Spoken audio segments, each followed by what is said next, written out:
Everyone, I am Engineer Chundi Paul. Show you fantastic, important, and informative update news of Dhaka Stock Exchange and Chittagong Stock Exchange stock market. Before beginning, like the video and subscribe the YouTube channel Stock Investor CK Paul. Stock market ঝুঁকিপূর্ণ নিজের বুদ্ধিতে বাইসেল করবে না। ডিএসির website হতে সংগৃহীত important and informative update news এবং stock market analysis করে গুরুত্ব সহকারে আজকের ভিডিও সাজাই আছি। নাও ফোকাস ইউ একটু পরেই স্টক মার্কেটের তালিকাভুক্ত কোম্পানি বেক্স ফার্মা এই কোম্পানিটির ফান্ডামেন্টাল অ্যানালিসিস করবো এবং সঙ্গে ভিডিওতে টেকনিক্যাল আলোচনাও করবো। কাজের সঙ্গে তখন ভিডিওটিতে শেয়ার বাজারে ক্ষুদ্র বিনিয়োগকারীরাও উপকৃত হইবেন। Now fantastic Dhaka stock exchange index update. Dhaka stock এক্সচেঞ্জের ইন্ডেক্সটি আজ 59.67 বৃদ্ধি পেয়ে 5,310.52 হয়েছে। ডিএসিতে টাকার অঙ্কে আজ 506.06 কোটি টাকার বেশি ট্রানজ্যাকশন হয়েছে। আজকের ট্রানজ্যাকশন গতকালকের মার্কেটের থেকে অনেকটাই বেশি। ডিএসসি এক্স ইন্ডেক্সের বুলিঞ্জার ব্যান্ড মোমেন্টাম ইন্ডিকেটর এর সঙ্গে এমএসএটি আরএসআই ভালো মোমেন্টাম ইন্ডিকেটর দেখতে পাচ্ছেন। ডিএসসি এক্স ইন্ডেক্সের বুলিঞ্জার ব্যান্ডে আপার ব্যান্ড ও লোয়ার ব্যান্ড ভালো বৃদ্ধি পেয়েছে এবং সর্বশেষ বুলিঞ্জার ব্যান্ডের গ্রিন কালারের যে ক্যান্ডেলটি তৈরি হয়েছে এটাও দেখতে পাচ্ছেন। এমএসএটিতে ব্লু লাইনটি রেড লাইনকে ক্রস করে একটু নিচে নেমে গেছে। হিস্টোগ্রামও জিরো লাইনের নিচে নেগেটিভ ভলিউম ক্রিয়েট করেছে। আরএসআই 40 নিচে আসে। ডিএসসি 30 সূচক 11.93 বৃদ্ধি পেয়ে 1900.65 হয়েছে এবং ডিএসসি সরিয়া সূচক 13.71 বৃদ্ধি পেয়ে 1160.18 হয়েছে। টপ সেক্টর বাই গেনার অর্থাৎ যে সমস্ত সেক্টর আজ ইন্ডেক্সকে উপর দিকে তোলার চেষ্টা করছে তার মধ্যে প্রথমেই আছে আজ টেক্সটাইল সেক্টর। অনেকদিন পরে আবার টেক্সটাইল সেক্টর ফ্রন্ট লাইনে চলে আসছে। এরপরে পর্যায়ক্রমে আছে engineering sector, insurance sector, pharmaceuticals and chemical sector, bank sector, fuel and power sector, food and allied sector. এরপরে আছে mutual fund sector, financial institution, miscellaneous sector, life insurance sector, IT sector, cement sector, tannery industry sector, paper and printing sector, ceramic sector, service and real estate sector, travel and leisure sector, telecommunications sector, and lastly jute sector. Now fantastic share market news. সম্পদ বেড়েছে ওষুধ ও রসায়ন খাতের 19 কোম্পানির। Share বাজার তালিকাভুক্ত ওষুধ ও রসায়ন খাতের 33টি কোম্পানির মধ্যে তৃতীয় প্রান্তিকে জানুয়ারি হইতে মার্চ 2024 অনির্দিষ্ট আর্থিক প্রতিবেদন প্রকাশ করেছে 27টি কোম্পানি। প্রকাশিত আর্থিক প্রতিবেদন অনুযায়ী তৃতীয় প্রান্তিকে শেয়ার প্রতি সম্পদ মূল্য NAV পার শেয়ার বৃদ্ধি পেয়েছে 19টি কোম্পানির। একই সঙ্গে সম্পদ মূল্য কমেছে 8টি। জুন ক্লোজিংয়ে আরও 4টি কোম্পানি এখনও তৃতীয় প্রান্তিকের আর্থিক প্রতিবেদন প্রকাশ করেনি। মেরিকোর ক্লোজিং মার্চ এবং রেকিট বেনকিজের ক্লোজিং ডিসেম্বর মাসে। যে কারণে এই দুই কোম্পানির আর্থিক প্রতিবেদন এখনও প্রকাশ করেনি। সম্পদ মূল্য বৃদ্ধি পাওয়া কোম্পানিগুলি হলো ACI Formulation, Acme Laboratories, Active Fine, Advent Pharma, MB Pharma, Beximco Pharma, Central Pharma, Far Chemical, Ibn Sina, JMI Hospital, Kohinoor Chemical, Navana Pharma, Orion Infusion, Orion Pharma, Pharma Aid, Renata, Salva Chemical, Silco Pharma এবং স্কয়ার ফার্মা। সিল্কো ফার্মা চলতি অর্থবছর তৃতীয় প্রান্তিক জানুয়ারি হতে March 2024 কোম্পানিটি share প্রতি NEET সম্পদ মূল্য NAV পার শেয়ার তা ইএসএ 22 টাকা 63 পয়সা। গত বছর একই সময় ছিল 22 টাকা 35 পয়সা, অর্থাৎ গত বছরের তুলনায় সম্পদ মূল্য বেড়েছে 38 পয়সা। সিল্কো ফার্মার সম্পদ মূল্য বৃদ্ধি পেয়েছে। চলতি অর্থবছরের তৃতীয় প্রান্তিক জানুয়ারি হতে মার্চ 2024 শেয়ার প্রতি নিট সম্পদ মূল্য NAV পার শেয়ার দাঁড়িয়েছে 137 টাকা 39 পয়সা। গত বছর একই সময়ে যার পরিমাণ ছিল 129 টাকা 95 পয়সা, অর্থাৎ গত বছরের তুলনায় একই সময়ের তুলনায় স্কয়ার ফার্মা এর সম্পদ মূল্য বেড়েছে 7 টাকা 44 পয়সা। ব্লকে 8 কোম্পানির বড় লেনদেন। সপ্তাহের দ্বিতীয় কার্যদিবস সোমবার ঢাকা স্টক এক্সচেঞ্জে ব্লক মার্কেটে 36টি কোম্পানি লেনদেনে অংশ নিয়ে আছে। এসব কোম্পানির মোট 49,54,30,000 টাকা শেয়ার লেনদেন হয়েছে। এর মধ্যে সবচেয়ে বেশি লেনদেন হতে দেখা যায় 8 কোম্পানির শেয়ার। কোম্পানিগুলোর মধ্যে রয়েছে Alif Industries, BS Urban Steel Limited, IFIC Bank, Jamuna Bank, মেঘনা Petroleum, Walton Hitech Industries PLC। এই 8 কোম্পানির মোট শেয়ার লেনদেন হয়েছে 40,48 লাখ টাকারও বেশি। কোম্পানিগুলোর মধ্যে সবচেয়ে বেশি লেনদেন হয়েছে আলিভ ইন্ডাস্ট্রিজের এবং দ্বিতীয় সর্বোচ্চ মেঘনা পেট্রোলিয়ামের। এরপরে পর্যায়ক্রমে আছে IFIC ব্যাংক, পেস আরব Steel Limited, Standard Bank, Walton Hitech Industries PLC ইত্যাদি। প্রায় 4 কোটি শেয়ার কেনার ঘোষণা। 3,85,35,000 শেয়ার কেনার ঘোষণা দিয়েছে শেয়ার বাজারে তালিকাভুক্ত আইএফআইসি ব্যাংকের মনোনীত পরিচালক আহমেদ সায়ান ফজলুর রহমান। আগামী 30 কার্য দিবসের মধ্যে ডিএসসির পাবলিক মার্কেটে ঘোষিত এই শেয়ার ক্রয় সম্পন্ন করবে। আমান কটনের তৃতীয় প্রান্তিক প্রকাশ। শেয়ার বাজারে তালিকাভুক্ত আমান কটন ফাইবার্স লিমিটেড 31 মার্চ 2024 সমাপ্ত তৃতীয় প্রান্তিকের অলিখিত আর্থিক প্রতিবেদন প্রকাশ করেছে। তৃতীয় প্রান্তিকের কোম্পানির ইপিএস হয়েছে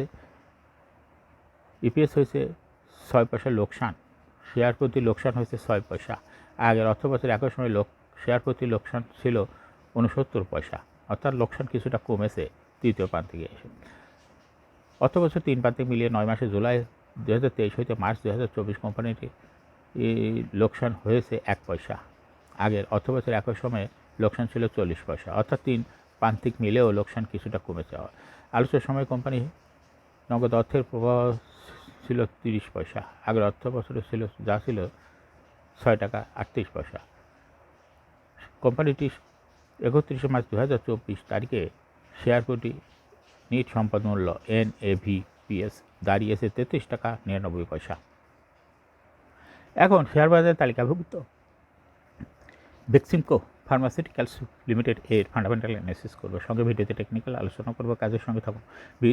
বেক্সিমকো ফার্মাসিউটিক্যালস লিমিটেড এ ট্রেডিং কোড হলো বেক্স ফার্মা। এই কোম্পানিটি আজকে মার্কেটে শেয়ার দর বৃদ্ধি পেয়ে ক্লোজিং দর হয়েছে 111 টাকা 30 পয়সা।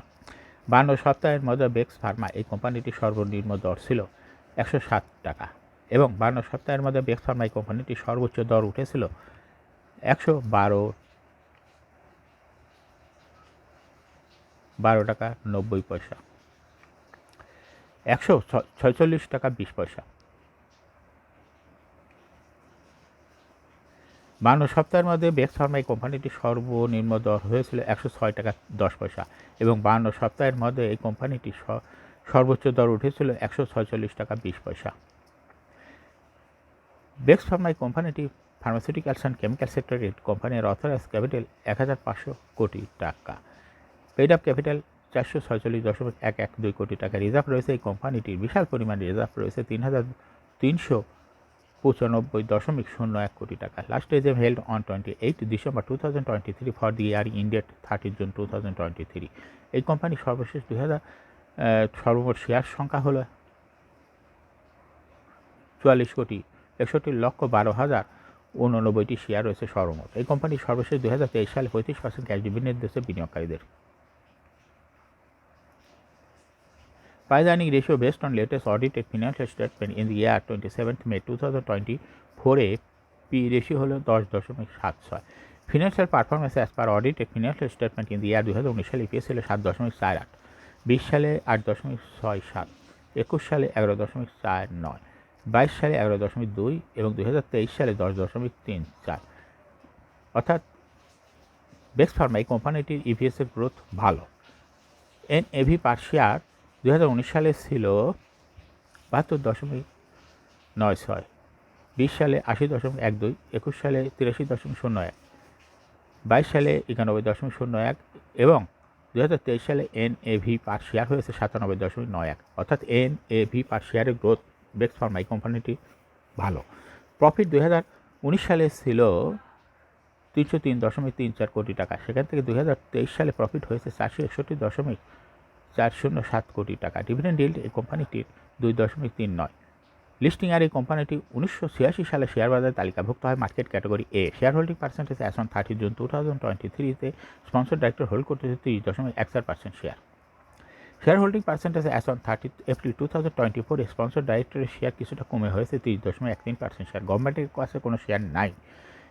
ইনস্টিটিউশনের কাছে 2023 সালে ছিল 23.67% share. Share holding percentage as on 30 April 2024 ইনস্টিটিউশনের শেয়ার কিছুটা বৃদ্ধি পেয়ে হয়েছে 24.76% শেয়ার। ফরেনের কাছে এই কোম্পানির শেয়ার রয়েছে 28.88% শেয়ার 2023 সালে ছিল, সেটা কমে 2024 সালে ফরেনের শেয়ার কিছুটা কমে হয়েছে 27.94% শেয়ার। পাবলিকের কাছে 2023 সালে ছিল 17.31% শেয়ার। পাবলিকের শেয়ারও 2024 সালে কমে হয়েছে 17.17% শেয়ার, অর্থাৎ 2024 সালে এসে ফরেনের শেয়ার কমেছে আর পাবলিকের শেয়ার কমেছে, কিন্তু ইনস্টিটিউশনের শেয়ার বৃদ্ধি পেয়েছে। 2024 সালে এসে আবার ডাইরেক্টরের শেয়ারও কিছুটা কমে গেছে। এই কোম্পানিটির শর্ট টার্ম লোন রয়েছে 806.107 কোটি টাকা এবং লং টার্ম লোন 255.083 কোটি টাকা। এখন বেক্স ফার্মা এই কোম্পানিটি সর্বমোট শেয়ার হলো 44.61 কোটি। এর মধ্যে ডাইরেক্টরের কাছে রয়েছে 13.44 কোটি শেয়ার, ইনস্টিটিউশনের কাছে রয়েছে 11.5 কোটি শেয়ার, ফরেনের কাছে রয়েছে 12.46 কোটি শেয়ার, আর পাবলিকের কাছে রয়েছে 7.66 কোটি শেয়ার। 30 এপ্রিল 2024 তারিখে দেখা যাচ্ছে ইনস্টিটিউশনের শেয়ার 0.27% বৃদ্ধি পেয়েছে। এই শেয়ারটা এসেছে ফরেন এবং পাবলিক থেকে। ফরেনের শেয়ার হ্রাস পেয়েছে 0.17% এবং পাবলিকের শেয়ার হ্রাস পেয়েছে 0.1%। বেক্স ফার্মা এই কোম্পানিটি টেকনিক্যাল অ্যানালিসিস করার জন্য বুলিঞ্জার ব্যান্ড মোমেন্টাম ইন্ডিকেটর এর সঙ্গে MACD RSI volume momentum indicator দেখতে পাচ্ছেন। বুলিঞ্জার ব্যান্ড আপার ব্যান্ড ও লোয়ার ব্যান্ড ভালো বৃদ্ধি পেয়েছে এবং সর্বশেষ বুলিঞ্জার ব্যান্ডে যে গ্রিন কালারের ক্যান্ডেলটি তৈরি হয়েছে এটাও দেখতে পাচ্ছেন। MACDতে ব্লু লাইনটি রেড লাইনকে ক্রস করে একটু নিচে নেমে গেছে। হিস্টোগ্রামও জিরো লাইনের নিচে নেগেটিভ ভলিউম ক্রিয়েট করেছে। RSI 40 জিরো লাইনের উপরে ঊর্ধ্বমুখীভাবে আছে। বেক্স ফার্মা এই কোম্পানির শেয়ারটি প্রায়ই এরকম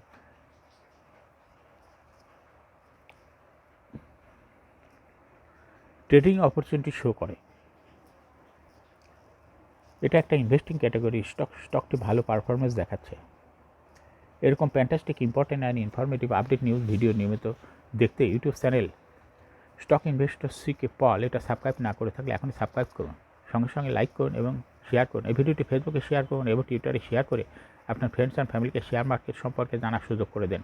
যারা already YouTube channel stock investor CK Paul এটা সাবস্ক্রাইব করেছেন তাদেরকে অসংখ্য ধন্যবাদ। Thank you for watching this video.